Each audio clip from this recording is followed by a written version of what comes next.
I stopped on Vancouver Island. There was a town there. The town was dead silent. You can get this very bad vibe. The whole body just stands, like electricity in the air. So I was just wondering, why is it so quiet? It's in the afternoon, all right? There's only one toilet. There's a big car park and there's a timber yard. So I can't remember the town's name. I totally forgot. But when I saw the Discovery Channel, when I came back to Singapore, about a few months later, they had about Bigfoot and all that. That was one of the towns where there were frequent sightings. Okay, everybody. This is going to be the first episode for the UFO Reveal Asia series on the Chris Henson Conversation. Welcome back to the show.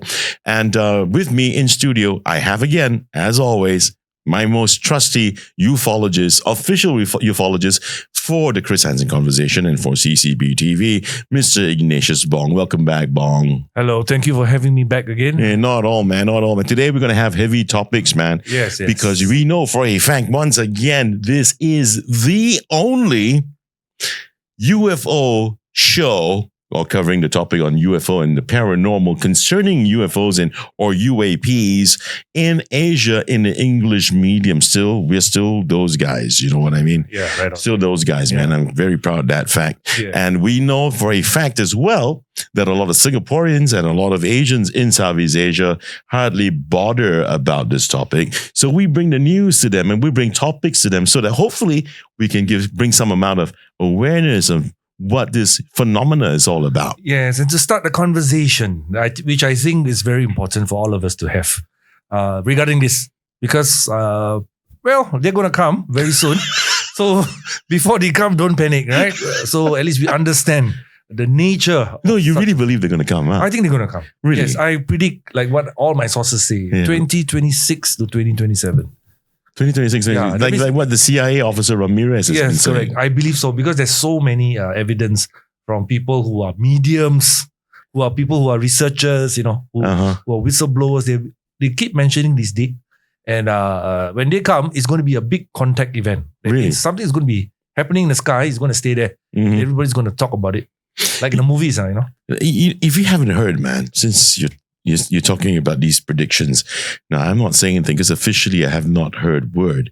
But Fox News yesterday released an article. And it's Fox News, yeah? Yeah. Now, I don't know whether or not Fox News is, America's considered credible. Now that Tucker Carlson's not there, maybe they're a little bit more credible. But they released something from the Vatican. And that the church, the Catholic Church, is going to release or has released on the 17th of this month a guidance sort of what constitutes an apparition or apparitions and anything that's got to do with the paranormal. Oh, really? The last time they did this was decades ago. Not that they haven't done it before. But now they have done it again. And they have some people head scratching, wondering about, why are they doing this now? Is there something they know that we don't? I'm not going to go there because as Catholics, right, there is a pastoral perspective to this release from the Vatican. But secularly, people would, of course, think otherwise. Yes, correct. But since you raised that, I'm just going to, as a point of fact, which is fact, according to Fox News. Yeah, it's a timing thing. It's like a blockbuster, a trailer. Yeah. So I think many people are looking into how they want to reconvene and release information like this through a trailer format. That means 2024, 2025, 2026, 2027. Because I think everybody's at a loss. But also very importantly, there is power involved. Everybody's at a power play. Who's going to be the one releasing? Who's the world going to listen to? Who has the better influence? It's all about that. So I think that's why it has never been something smooth. It has never been something open and transparent. There have been recent films as well. They're not so popular films, but there have been a spate, I've noticed, surrounding things like frequency, frequencies as in really hertz frequency, and connecting that to interdimensional stuff.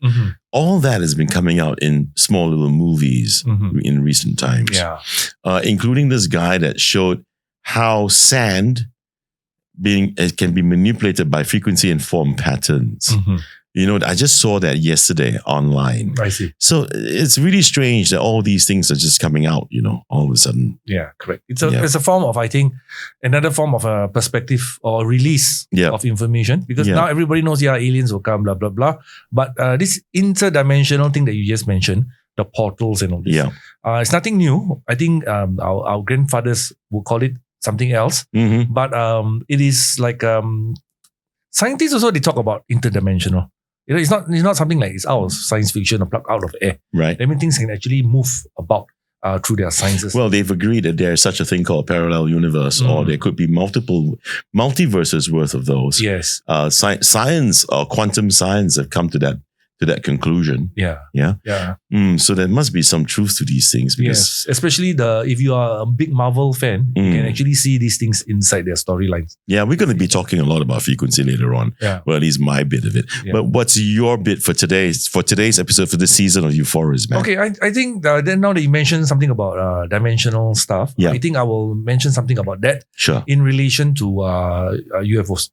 The reason being is that we have covered quite a good range of topic in the past. And if all our fans are following us, you have known and read, and if you have listened to every single thing that we say, I hope that you have a very big picture now of the landscape.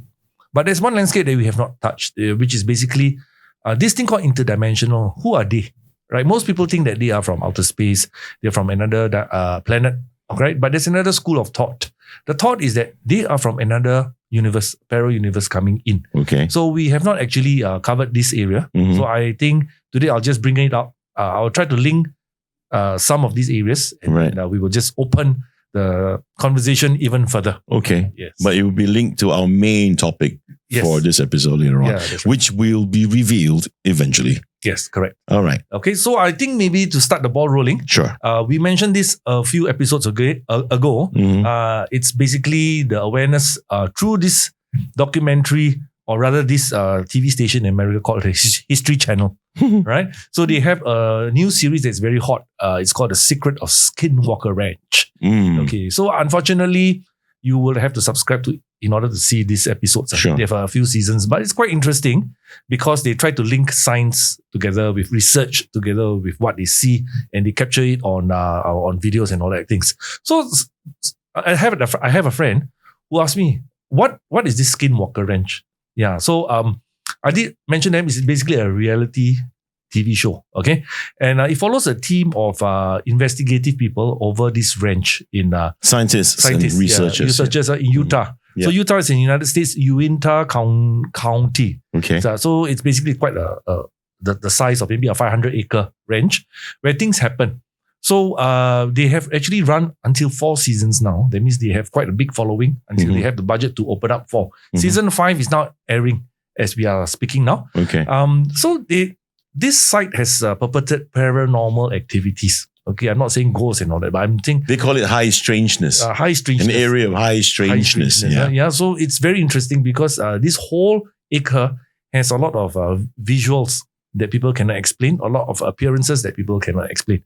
So what they did was the History Channel actually decided to start a new format for their programs, and bring a team of people there, including the owners and his researchers. So they were paid, they had a huge budget, and then they started this show. But the advantage was the world could see rather than be mystified what's this Skinwalker Ranch, because a long time ago it was just a piece of publication. There was about the Skinwalker Ranch, right? And it just stopped there, and everybody just they were trying to guess what it was, right? But now it became a syndication. It becomes clearer, right? So what is a Skinwalker?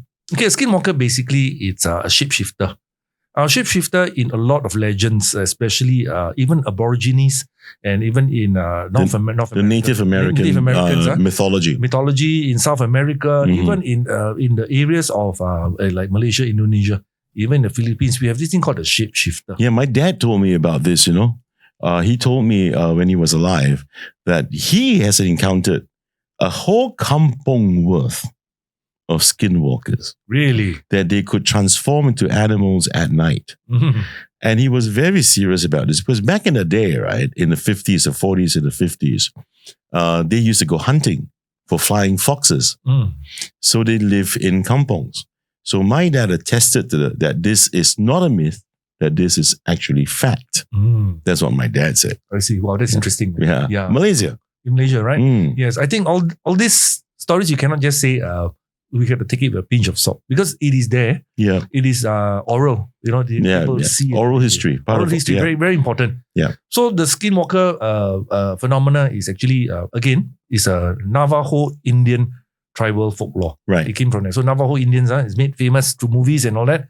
So they are the code breakers. They are very good at... the wind talkers. The wind talkers. Mm-hmm. Right. So this is basically, again, in North America, they got many tribes of, I would say, Indians. Right. Mm-hmm. So they were there. So the skinwalkers are basically, for them, their culture is like a werewolf. I'm sorry, I need to stop you there. For those of you who don't know this thing, we just mentioned wind talkers, yeah? Go watch the movie with Nicolas Cage in it.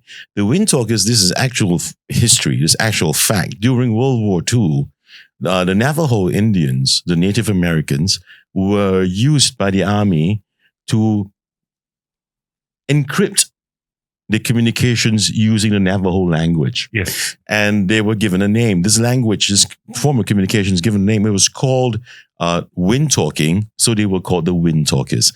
So I just got to give you that morsel of fact before we continue. I'm sorry, man. Now, it's take okay. it away. Yeah. Take it away. Yeah. So it was those languages that helped America win the war in a certain way. Yeah. Right. So so this skinwalker has been a legend for a long time. But as usual, because it's just a legend, people don't think very much. Until this particular owner, his name is Terry Sherman.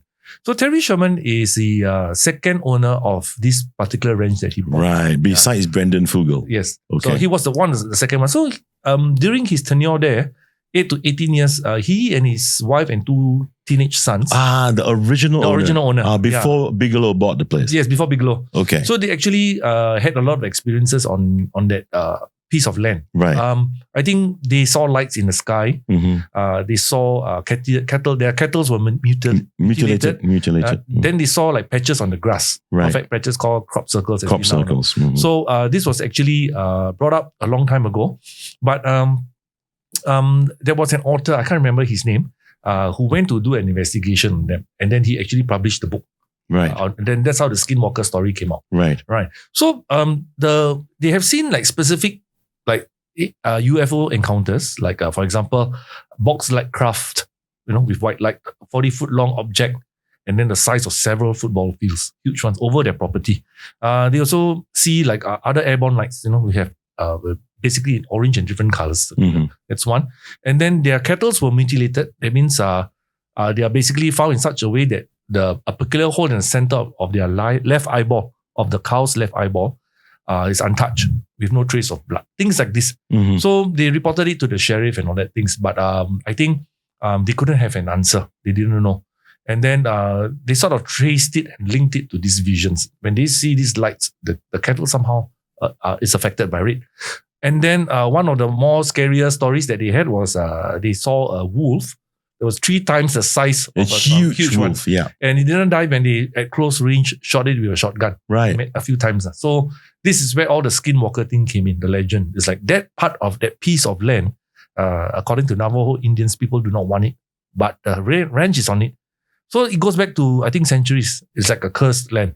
So they say there's this thing called the skinwalker. So that's how it started. Yeah. And then that was where, again, things happen. That's where the interdimensional thing happens, Like people most of the time think of poltergeists or ghosts coming out of rooms and all that. But over here, it's a big acre and things happen, things disappear. There are also orbs of light. Yeah, orbs of light. Which is normally orbs of light are linked to the paranormal, to ghosts, Yes. Yeah, correct. They call ghostly energy, orbs of light. Yes. All kinds of strange stuff happening. But also, there's another series that is commandeered, if I may use that term loosely, by the guys from Skinwalker Ranch, to also investigate outside of Skinwalker Ranch to other ranches in North America. Yeah. And that show is called Beyond Skinwalker Ranch. And it was discovered that there are other ranches that also hold are also deemed to be areas of high strangeness. And they all have the same peculiarities as what's been stemming out of Skinwalker Ranch as well. Correct. Like, there are electromagnetic energies. There's like a force field at the top of the place, you know. And when you fly a rocket up, a mini rocket up, and then it somehow bounces off an invisible force up there, and is prevalent in Skinwalker Ranch, is also prevalent in these ranches. So strangely, the same things are happening in other places in North America that are ranches. Yeah, that's right. Yeah. So that is a zone. I actually sometimes they call it that parallel or that part of latitude and longitude. Has that peculiarity over there. It's like there's a line of sight, you know, if you draw a straight line across, and that's what they've proven from Skinwalker Ranch to the other ranches, it's like all within a straight latitude. Yes. Right? Or longitude. Either one or the other. Yeah, either one to the other. So, you know, that's the mystery of this place. But the family was very frightened after a while. So through their fear and all the newspaper reporters started coming in to write their stories. Right. This guy called Robert Bigelow. Yeah. He came Bigelow Industries. Bigelow Industries. He said, the billionaire. Yes. He's so interested in these topics. So he was thinking, I want to buy over the ranch because he has a lot of money. So why not? Just buy over a ranch. And if you say this is true, I will send a team in. And that's how they started the investigation of this ranch. But do you know who was also helping him out? Who? Louis Elizondo. Oh, really? Louis Elizondo, you'll hear a lot about him towards the end of this episode. We'll tell you more about Lou Elizondo. Louis Elizondo is his name. And he was working with Bigelow on this Skinwalker Ranch thing. Later on, I'll read out the credentials. Wow, this is new to me.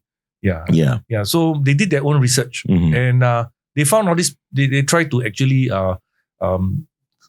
collate data scientifically from all the instruments. Right. And they did find something strange there. Yeah. But because it is a private enterprise, so he did not release this information when he sold the ranch to the current owner. Bigelow. Yeah. So the current owner, Bigelow sold the ranch to So he did not reveal whatever he discovered in his data. Yeah, because I think a lot of money was spent to collect them, so he's not going to pass to them. Right. So this is where this new guy took over. Yeah. And then now we have the hunt for the Skinwalker Ranch series. Which is the current owner with the History Channel. The History Channel. Right. Yeah. So if you were to watch those episodes, it's quite interesting because there's a lot of evidence. Yeah, I wouldn't say evidence so loosely, but they have a lot caught it on video. Right, caught it on spectrum. The actual data. There's a lot of data there. Yeah. So I think they were very important things to actually capture because you need to convince people that things will be there. And you know what happened, man? It's something you might not know. Okay, this just came out today. Wow. Thank you, Deep Throat. Yeah. Deep Throat is my whistleblower. He's the guy who's been feeding us all the information. And as of this morning, believe you me, man, he gave me so much info. It drove me out of my mind. Brendan Fugel, the current owner of Skinwalker Ranch, he had his apartment broken into. Oh, really? And only a flash drive. This was in 2018. Just came to light. Oh, okay. When he was in Washington, D.C., he was there because he was supposed to have a meeting to give a confidential intel briefing to some, I don't know who, but I would suppose you're in DC for a reason, right? And his apartment was broken into. The flash drive with all that data and information for that intel brief was stolen. Nothing else was stolen. Now, the next thing you need to know is this guy named Sean Kirkpatrick. Sean Kirkpatrick is the head or was the head of AARO. I spell AARO. And AARO stands for the All Domain Anomaly Resolution Office. It's an office within the United States Office of the Secretary of Defense that investigates unidentified flying objects and UAPs and other phenomena in the air, sea, and or space and or land. It's official, huh? You can go to the Office of the Secretary of Defense and really go to their website. Now, Sean Kirkpatrick was the head. When he was asked by reporters whether he had ever visited Skinwalker Ranch, he denied it vehemently. He denied ever meeting anyone from Skinwalker Ranch. But Brandon Fugel and all those involved in Skinwalker Ranch released photographs of them meeting with Kirkpatrick at Skinwalker Ranch in 2017, 2018. That was the time his flash drive was stolen. The point is, why did Kirkpatrick have to lie? Yes. Well, when these sort of things happen, we can assume a lot of things, but hey, you know what? I think they're quite calculated assumptions, man. Correct. Because I think there is a bigger force behind the government, especially the US government. Yeah. We all know this very well because there's so much evidence that they steal things, they steal documents to prevent the sabotage and things like that. Maybe this show will be sabotage one day. Yeah. but that'd be great, man. That means they're noticing us. All right. Yeah. But actually, this is what they do. It's basically counter espionage. Cases like but the reason why do it if it's not important, right? Right. It's very important. Why do it if it's not important? And the funny thing about Skinwalker Ranch is the very fact that it's not just UFOs or UAPs that make appearances. Yes. It's a whole lot of other things. Yes, correct. The Skinwalkers themselves. What's it got to do with ET? Yes. Right? But then again, so many weird things happen on Skinwalker Ranch and the other ranches beyond Skinwalker Ranch, which is weird. The longitude and latitudes match. It's like one straight line as you go across the United States. Yes. I mean, something's got to give here, right? Yeah. Something is very mysterious about that place. And also the US government or whoever is involved.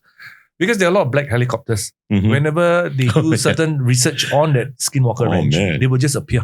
All of a sudden, one thing about black helicopters, they are unmarked. Yeah. They take off from a base and then they are tracked and then they have no labeling, nothing, and then they just disappear. So this phenomenon of the unmarked black helicopters, who did it belong to? Why is data like this stolen?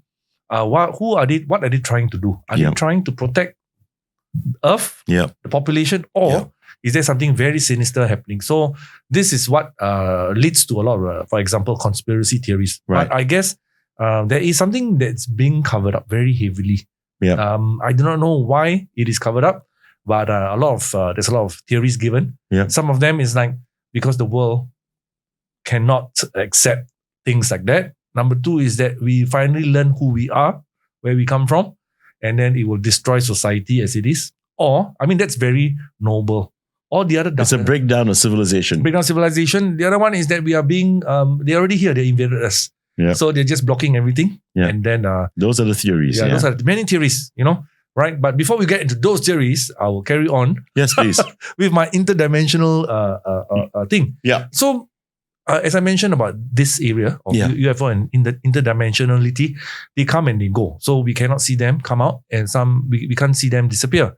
So sometimes people do say that they come from another kind of system, or rather called a universe, a parallel universe, a portal. Portal come out, right? So one very interesting point that is being brought up is that they are very closely related to this North American creature found around the world as well, called the Sasquatch, or the Yeti, or Bigfoot. Or Yowie in Australia. There's so many names. So every country sort of has something like that.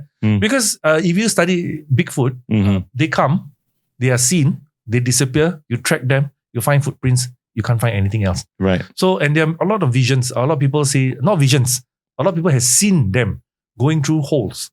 A white hole will appear, a white bright portal, I would say a portal. They walk through and the portal just closes. So many eye reports that say that. So in the past, primatologists, I hope I got the name right. Primatologists. Primatologists who want to link them to as the missing link, the missing ape man that before mankind became man, etc. So they were trying to categorize them as an animal. This thing called cryptozoology. Yeah, cryptid. So it's a cryptid. Yeah, so but they find that actually it is quite difficult because they can't find traces of their habitats, of their digestive systems, or their bowels movements and all that stuff, traces of this. They can't find excrement. They can't find excrement. They can find something, a bit of hair, right? But they're not very sure whether that it's the true thing. Yeah. So this came out as this primate ape-like creature that excludes a very heavy odor. Yeah. So it comes from another place, and it's always found in the forest, of course. Right. Not in the city center. Yeah. And deep, dark forests, when you least expect to see them, they're there. But, I've done a deep dive into Bigfoot. And just for the benefit of the audience, why are we talking about Bigfoot on a UFO show?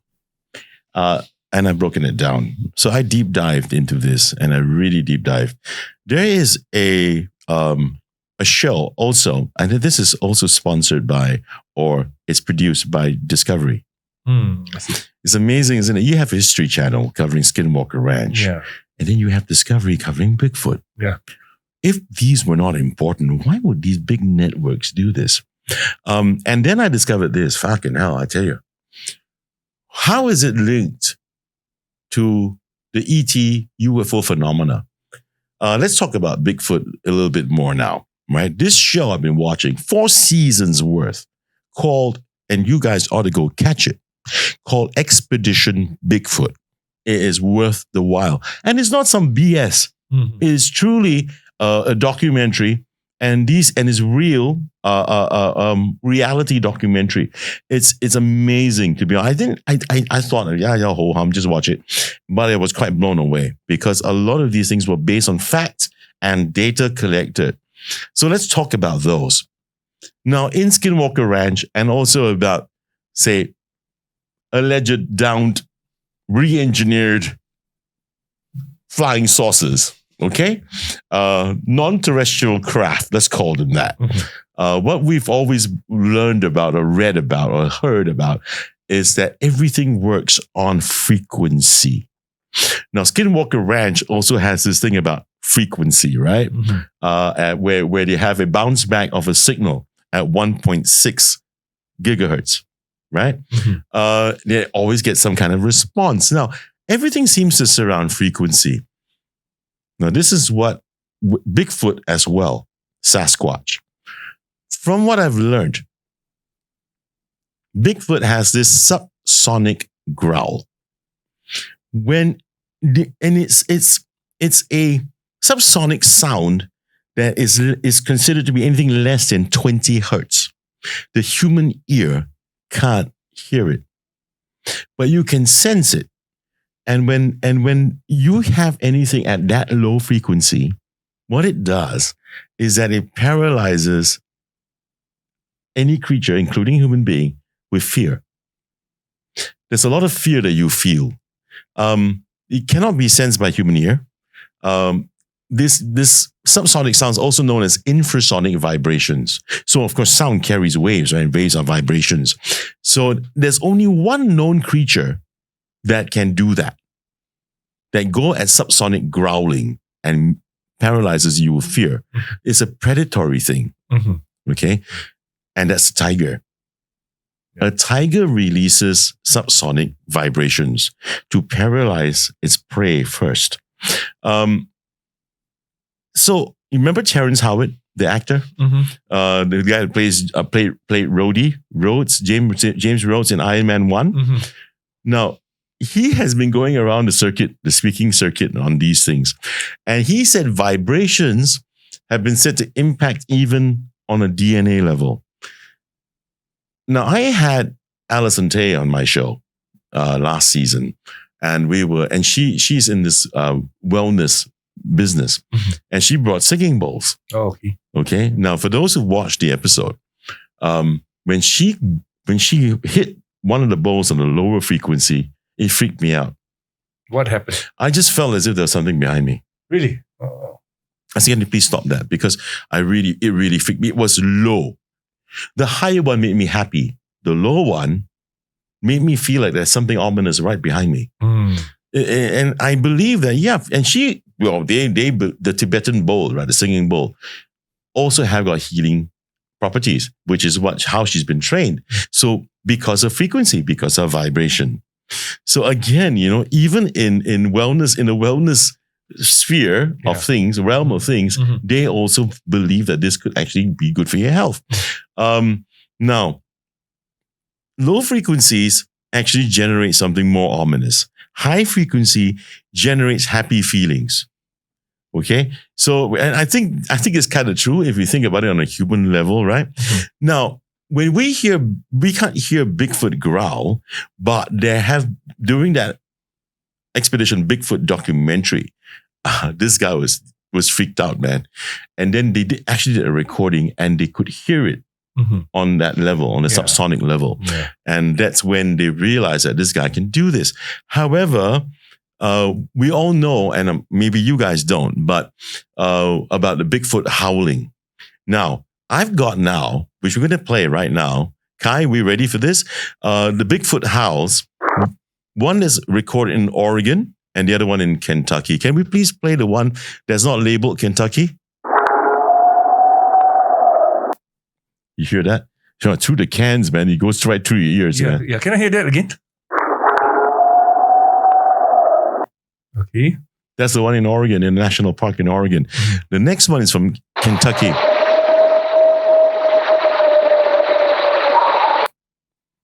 What's your take? You wanted to hear it again. Is there a reason?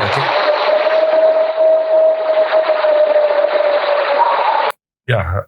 I can hear something, a pitch that's going up in the middle. Yeah. Of course, all the static and all that.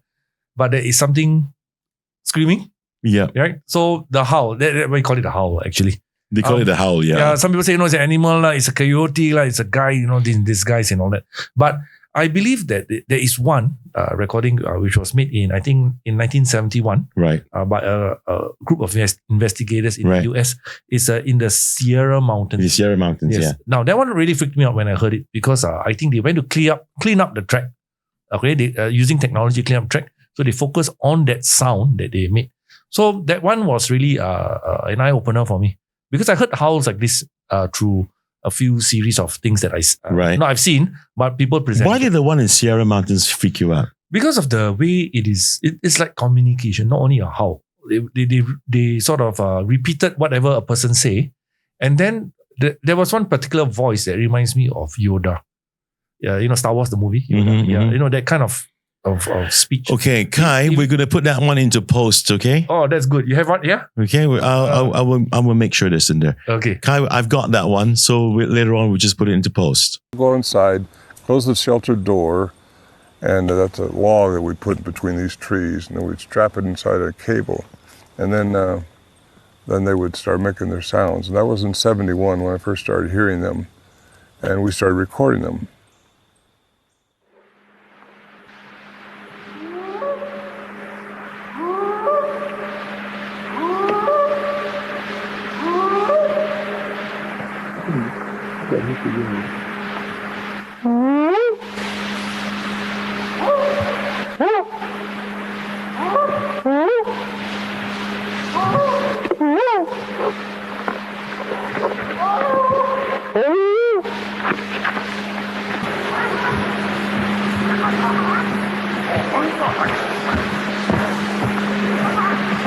There's two of them across the creek at the big rocks.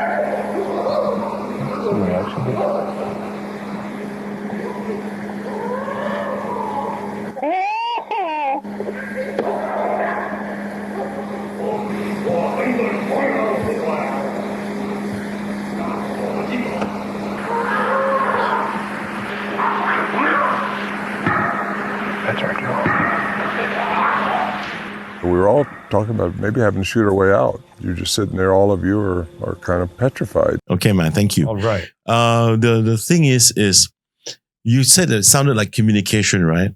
Now, just since we're on that topic, I'm going to just going to come to that bit. That Bigfoot has been known to mimic people. They mimic things like kids' laughter or a woman screaming in pain. Okay. And they've been known to do stuff like that. So it's what they've got in their vocal cords could be quite remarkable, to be honest. You said that they have no habitat. No, they do. Bigfoot's not lair, that's a wrong word. Nest. He makes nests, right? He builds. lots of tree trunks, not branches. Yeah. He turned into crosses and stuff and all that, right? Yeah. And not just, hair has been found. You mentioned it just now. And DNA has also been taken. I'll talk about that later on. Yeah. And it'll be quite interesting to note what actually was discovered. Yeah. And these are true, real things that's happened where science is concerned. But since we're on the topic of frequency, let's get back to that a little bit. We've always spoken about this from the very first time we started the series, right? We talked about close encounters of the third kind. It's also about some kind of melody. It's also about some kind of frequency, right? And frequency also, they say that some people have started saying that frequency can also open a portal to some other dimension. Yeah. Okay. I found this video. Kai said to me that, Chris, don't think so. But we'll watch it anyway. Okay. Here, sure. Take a look at this one. It's about frequency. I'm going to stop it before anything happens. Up here, I also have another tone generator set to 525, and I'm about to show you. It's a tone generator. That. Things happen much quicker when you're using pure tones rather than the other stuff I was using on YouTube, which had like sounds mixed in with it. There we go. 528. Look at that thing on the bed.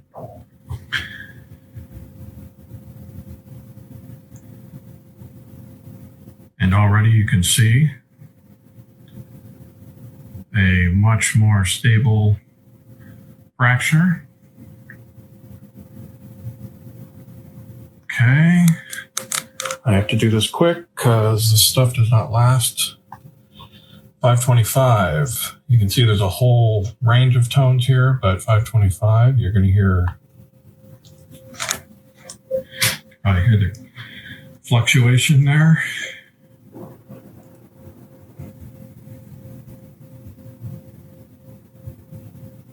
Here we go.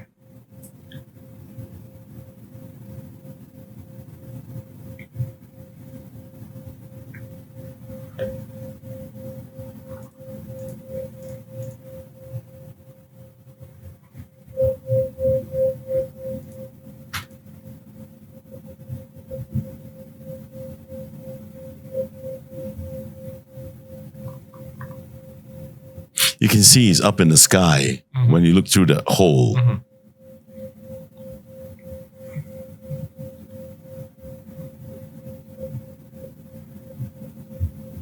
you don't know where that is, I do.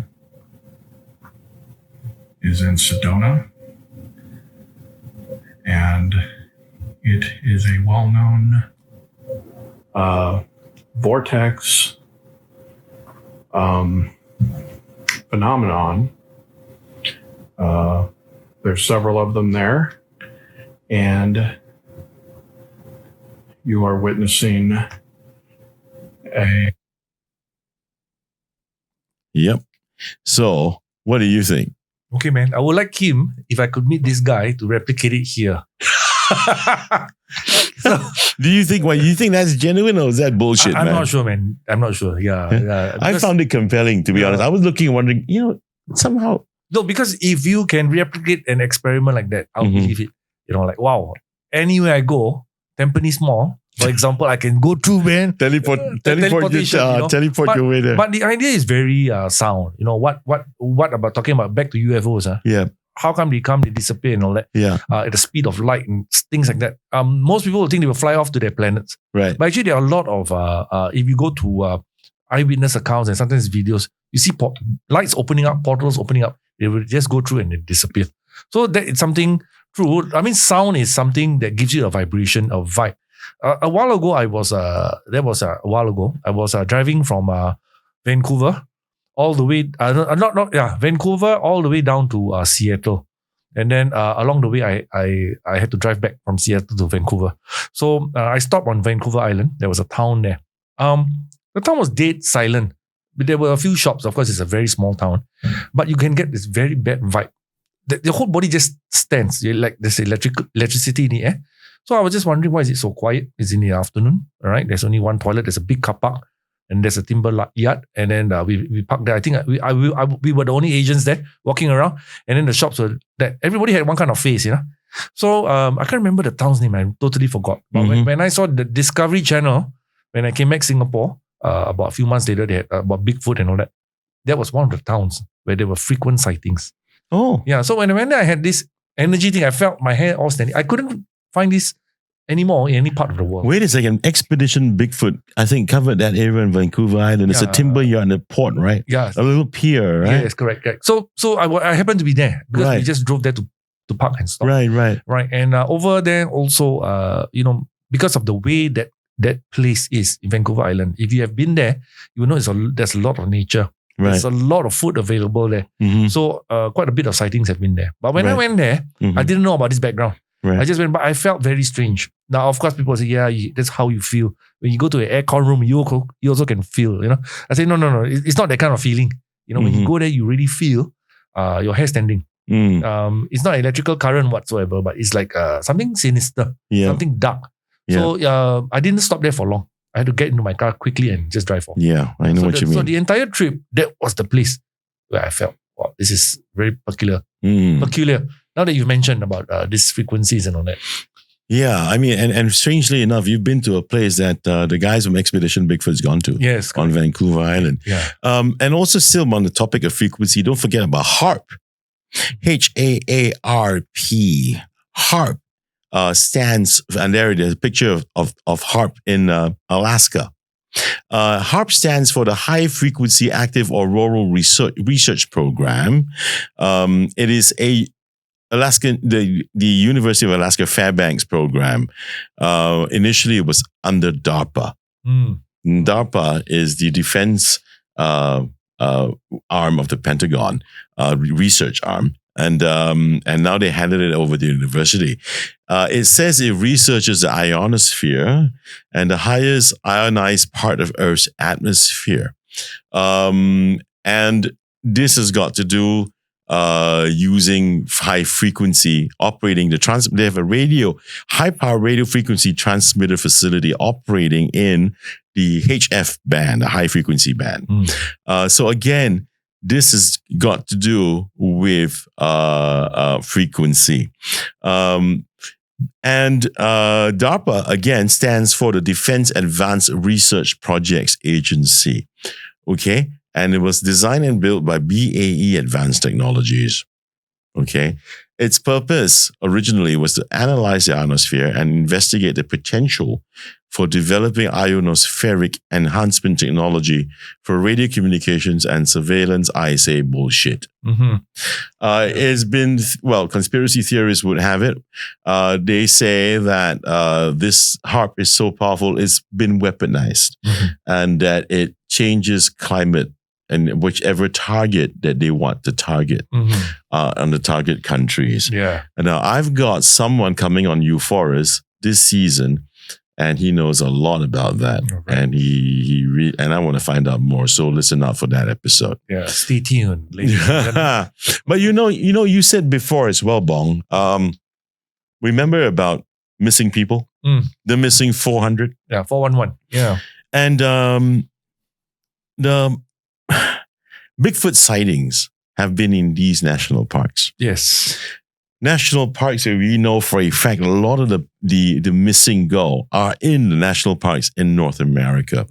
And most of these missing people are old people and kids. Kids are disabled, people with disability. Now, Bigfoot sightings, Sasquatch has been seen in national parks like the Alaskan wilderness, forested mountains in Australia, the Himalayas, right? And UFO sightings are also aplenty in these same areas, as are unmarked black helicopters. Yeah. Now, on Expedition Bigfoot, there have been episodes where black helicopters were seen overhead. Also, like the Navajo, Native American folklore and the peoples of the First Nation speak of children they believe taken by Bigfoot. So the similarities are quite uncanny, right? Yes, correct. I think this is basically not a story. I think it's an occurrence that happens right? And it comes up right up to today. But I don't believe in coincidences. Yeah, it's not coincidence. I think it is an occurrence, but somehow it's now documented and presented in another way. Mm-hmm. Like the missing 411 you mentioned, they disappear in the forest. Yeah. They cannot be found. If you really are interested in that, I would advise you to go and maybe watch some of the documentaries by David Paulides or you read his books. Mm-hmm. And he doesn't give you a judgment. He just gives you the fact. And that's very interesting. And I tell you something else I linked up as well. When I said, because I said I did a real deep dive on this topic on Bigfoot. In the Oregon National Forest, the one that we played the first howl, there is an old cemetery from the 1800s near an old abandoned mining town. And it is filled with the graves of children. Another national park called Olympia in Washington State. It's so weird, because when I was researching on all the things about Bigfoot, Olympia, lots of stuff were happening there, man, in the forest. And it's a national park, right? Close by, very close by to that national park. And then I was watching Netflix. There's this unexplained kind of series. And there was an episode that were talking about shoes with feet in them washing up on the shores of Washington State, close by to Olympia. And I don't know what, how is it that in that state, you've got these things happening with Bigfoot? And then not far away on the beaches, we're talking about shoes with feet in them, no bodies. And lots of these shoes were washing up on the shores. Now, I don't know if there's a connection, but it's weird, isn't it? Yes, correct. It's very nearby Olympia National Park. Yeah. And then other national parks like the Redwood Forest in Northern California and in Kentucky, where season 2, I have my guest, Doug Anderson from Kentucky. He's from Kentucky as well. So all these, and he's the UFO magnet, right?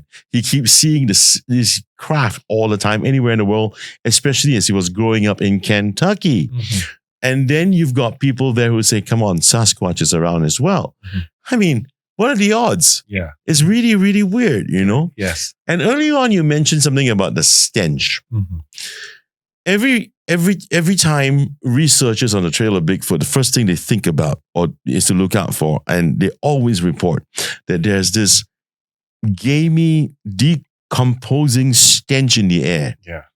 And it's so strong that you can't miss it. It's a really bad smell. But then again, I link you back to what we've been talking about before. Virginia, Brazil. And I think there was one in the US where the alleged non-terrestrial craft occurred. There was this smell of ammonia or rotten eggs in the air, which is also quite akin to the smell of decomposing, of something that's decomposed. So, just what are the odds again? Yeah. So I think there is a link somehow. Yeah, because these missing people, when they do an investigation, they find that the missing cases happen or are reported near water or near boulders. That is the reason. That is the confine of the geography. And also the other thing is that they are found in certain sectors in the park. That means not every part of the park, but certain positions where they have this, and that's one of the things that happen. They will walk through. Let's say you're talking about UFOs, right? I'm talking about people missing 411. Well, missing 411. Yeah. But Bigfoot, researchers, when they hunt for Bigfoot, it's the same thing. When he's around, there's boulders. Yeah. He will put boulders around. And then near water bodies. Yeah, near water bodies. Running rivers and stuff. Yes. Yeah. So the occurrence always in that kind of area. Right. Geographically. Yeah. So I think maybe somebody knows something about it. That's why you have the black helicopters coming. Yeah. I think it's a form of either surveillance or protection or defense or whatever. Against these things. Yeah. So that is where something, I think if you were to tell the population, everybody will go to the forest to try to find something there and all will get something. So that is the thing that it puzzles many people. Because the correlation of this is it's a bit strange. Flying objects, lights in the sky. Let's say lights in the sky. Then you see these bipedal bipedal monsters, cryptic people, right? And then you see this, what do you call that? People who are missing.